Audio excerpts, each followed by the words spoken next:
Thank you so much ভাইয়া। আপনি যদি বুদ্ধি করে বচ্চাটাকে না আটকাতেন তাহলে আমার অনেক বড় লস হয়ে যেত। এই ব্যাগের মধ্যে আমার কলেজে ভর্তি হওয়ার টাকা, কিন্তু আমি তো আজ ভর্তি হন নাই, পার্কে ঘুরতে আইবেন এই জন্যই। আপনি কি করে বুঝলেন?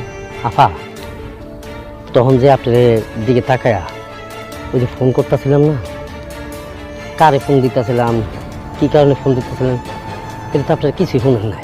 কাকে কল করেছিলেন? আমার বোনটি, আমার বোনটাও আপনার মতো, আপনার সমান। ও আজকে সকালে কলেজে ভর্তি হতে গেছে। কি বলেন ভাইয়া, আপনার বোন কলেজে ভর্তি হয়েছে? হ, আমার বোন। এই যে পানি বেশি, এই পানি বেচা সংসার চলাই, আমার বোনের পড়াশোনার খরচা চলাই। সংসার কেউ নাই, আমার একটা বুড়া মা আছে অসুস্থ, আর বাপ তো মরে গেছে অনেক আগে।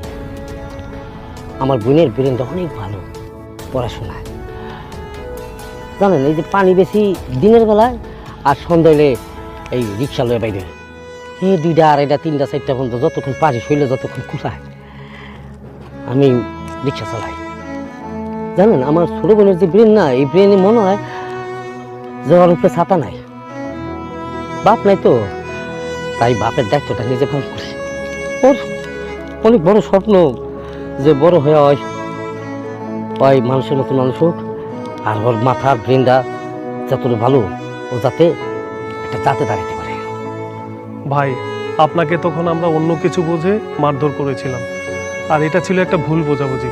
প্লিজ আমাদের ক্ষমা করে দিন।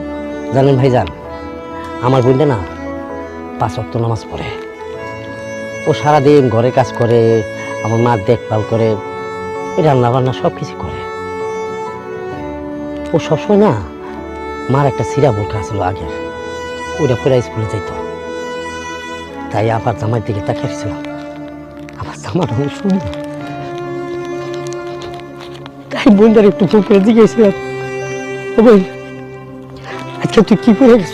বলে কইলো মার একটা পুরানা শাড়ি আছিল, ওইটা ওই আমাকে বস্তিতে একটা খাওয়া আছে, ছেলেরা কাজ করে, হ্যাঁ দিয়া ছিলা ওই জামা পরে নাকি সে কলেজে গেছে। কি করবো কোন, কলেজে ভর্তি হয়েছে, সিরা বোরখা পরে গেলে তো মানুষে তাকায় থাকবো, তাই ওই সিরা কাপড়টারে কাইটা সে জামা বানাইছে। আমার দিকে তাকায়, আপনার জামার দিকে তাকা, বোনটার কথা মনে পড়ছে, আর মায়া লাগছে। ভাই, আপনি আমাদের মাফ করে দেন। আমরা ভুল বুঝে আপনার সাথে অনেক অন্যায় করে ফেলেছি, আর আপনি তো আমাদের সাহায্য করেছেন।